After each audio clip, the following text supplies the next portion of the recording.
Radhe Radhe. Today is Saturday, 1st November 2025, and here we are to present to you this recap video for today's Bhagavad Gita study session. We're almost towards the end of chapter 11, our long and special journey, and as the verses unfold, getting to see figuratively, literally, Sri Krishna through Arjun, and getting to keep on increase our level of bhakti. Along with me, here is Mummy. Radhe Radhe. I'll bring up the screen and we'll take a look at the verses that were covered today. After our usual recap quiz, which was for last time's content on chapter 11, verses 48, 49, and 50, today we covered chapter 11, verses 51, 52, and 53. As always, if you take a look at the description for this video, you'll get the usual helpful link to the community portal where you can get all these slides. Of course, all these recap videos, you can see them, and also the page where you can get some supplementary material. So all that is for your learning and progress, especially, of course, the quiz questions that we don't get to see often in the recap video. So practice all of them, keep benefiting, keep growing. One thing I will mention when we come back is going to be on question 6. We'll see that later. So first up, let us start off with chapter 11, verse 51. Arjun उवाच दृष्ट्वेदं मानुषं रूपं तव सौम्यं जनार्दन इदानीम् अस्मि संवृत्तः सचेताः प्रकृतिं गतः. So chapter 11, verse 51 has the catchphrase gains from gentleness. As you all recall, Sri Krishna has now revealed his personal, gentle, two-armed human form to Arjun. And so the gains that Arjun is getting, one of them is he regains his composure and his mind is restored to normal. Earlier, if you recall, he was bewildered, he was fearful. That was because of Sri Krishna's cosmic form, sometimes described as the terrible form, or at least the teeth were terrible. That's the representative for time. All that now is behind Arjun because standing in front of him once again is Sri Krishna in that two-armed form. So the gains Arjun gets are that he is feeling composed and he's feeling his mind is back to normal. In fact, we had a quiz question to cover what is in this, which was also from last time's content. Arjun is getting a chance now to hopefully display again his sentiment of devotion, which is Sakhya Bhav. That Sri Krishna, his cousin, his brother, his friend, his pal, who Arjun has, fondly played with and spent time with together. He is that Krishna now standing in that specific form in front of him. So more and more display and return of Sakhya Bhav from Arjun. Swamiji here quotes from the Srimad Bhagavatam. As we had mentioned in class, this specific chapter of Canto 7 talks about, instructions for civilized human beings. And in particular here, Sage Narad has praised the Pandavas as being so elevated that Sri Krishna has spent time and lives with them, again, literally and figuratively, as their own brother in their own house. Next up, let us take a look at chapter 11, verses 52 and 53 as they appear together. Shri Bhagavanuvāca Sudurdarsham idam rupam Drishtavan asi mama Deva apyasya rupasya Nityam darshan kankshinaha Naham vedairna tapasa Na danena na chejyaya Shakya evam vidho drashtum Drishtavan asi mam yatha. So, chapter 11, verse 52 has the catchphrase seldom seen, and chapter 11, verse 53 has a similar catchphrase sparingly shown. So, Sri Krishna can barely be seen. He's very seldom seen, but also by his own choice, he is very, very sparingly, very infrequently shown or revealed to people. We understand that now through, of course, his response to Arjun. But of course, in the accompanying, next or subsequent verse, that'll be next week, we'll get to see again reasons why that is the case. So, chapter 11, verses 52 and 53, as they appear together, Sri Krishna says, this form of mine, we'll talk about that briefly, of course, is exceedingly difficult to behold. Remember, not just to see, but to see with rapt attention, so to behold. And as we saw from the quiz question, one of them today, and also last time's content, you can study the Vedas, you can perform penance, charity, sacrifices, austerities, etc. Do as many of them as you like, one or more, any combination. We still will not be able to see God. It'll happen only, of course, by the grace of God, not by our singular self efforts. And now, if you look at in the middle of the shloka, Sri Krishna has also embedded that even the celestial gods are eager to see his form. Which form we're talking about here, of course, is that personal, gentle, two-armed form. Mummy will elaborate more, of course, as well. But in the commentary, we see that Sri Krishna had shown the cosmic form. It is very, very difficult to see and behold. But now he does not want Arjun to think, okay, that was very, very difficult to get to see, but this four-arm form or two-arm form is much easier to see. Sri Krishna does not want that confusion to happen. Therefore, he doesn't want Arjun to slacken his love for Sri Krishna's personal form. And so that's why he also gives the example that the celestial gods who a naive reader or someone not as well versed with spirituality may think have been able to see God or they regularly get to see God. Sri Krishna mentions that even that's not the case. They yearn to see Sri Krishna. We know that they also actually have to fall back to earth, become elevated, and get the grace of God if they are to have a chance of seeing God. So Swamiji mentions all of that again as a reminder. It's not our efforts alone.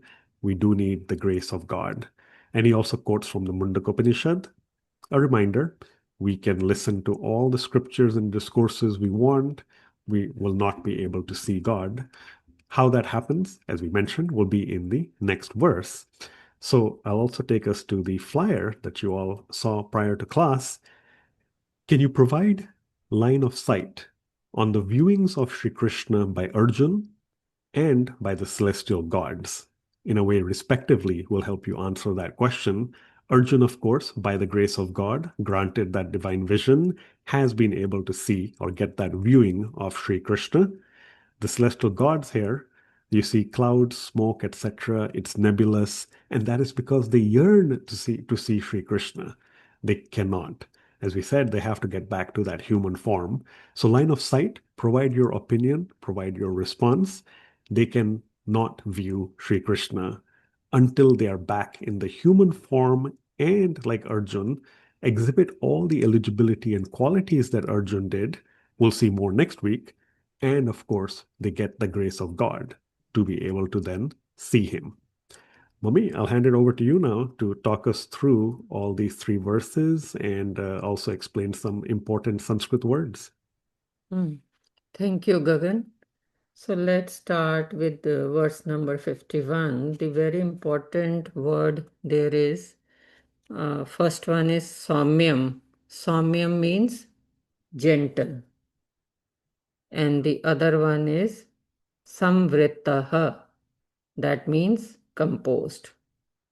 So what was happening here? Basically, Arjun was saying that after seeing Krishna's gentle two-armed human form, he has come back to his senses and his heart and mind are now stable.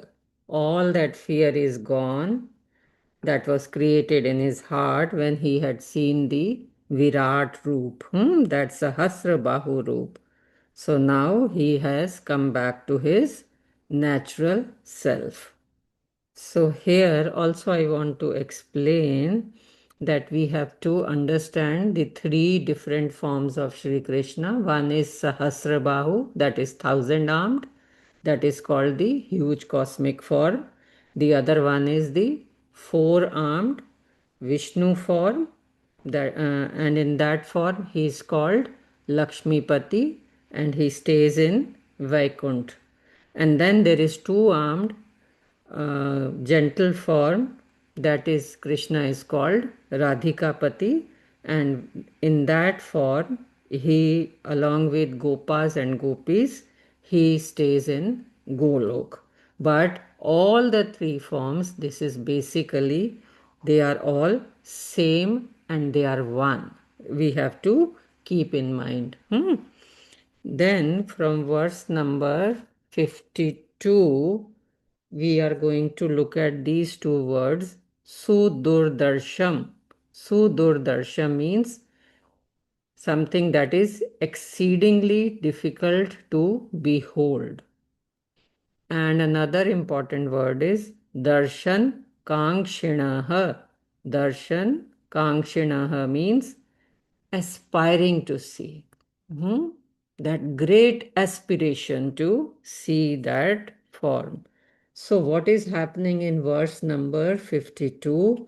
In verse number 52, God is saying, Shri Bhagavan Uvacha, Shri Krishna is saying that uh, because from thousand armed, Arjun asked him to come back to his normal form. So, first from thousand armed, Krishna came back to four armed, Vishnu form. But again, Arjun said, please come to the normal two armed form. But here, the only thing is, Krishna is saying that even this four armed form is not easy for anybody to see. So please don't slacken your love for this four armed personal form. Usually, personal form is understood as four armed. So Sri Krishna is saying, Ki don't, I will come back to the two armed form, but please don't slacken your love for the personal form, because even devatas, they are not able to see this form easily because they don't have that real yearning, as they have already achieved certain status and they are busy enjoying the fruits of that status. So they have little bit of that pride also which comes in them, and they don't have that real yearning to see that form. So what I'm showing you, have value for it and don't slacken your love. But I will come to the two-armed form. And then when he shows him two-armed personal gentle form, then he says, this is also not possible by any Vedic studies or any severe penances or charities. It is not possible to see this form. This is what he says in verse number 53. And from verse number 53, we will look at the word tapasa. Tapasa means by serious penances, and ijyaya. Ijyaya means by worship. So, Swamiji has quoted this verse from Mundakopanishad. नायम् आत्मा प्रवचनेन लभ्यो न मेध्या न बहुना श्रुतेन. What does this mean? It means that God cannot be known either by any spiritual discourses or through the intellect. That means with buddhi, with intellect, we cannot see God. Nor can we see God by hearing lots of teachings. Basically, God is, we will get the real answer next week from verse 54. But what does this mean? That God is getting, we can see God or get to know God only by His kripa, by His grace. And how do we get grace? When we purify our heart and there is true loving devotion for God. Over to you, Gagan. Yeah, thank you, Mami.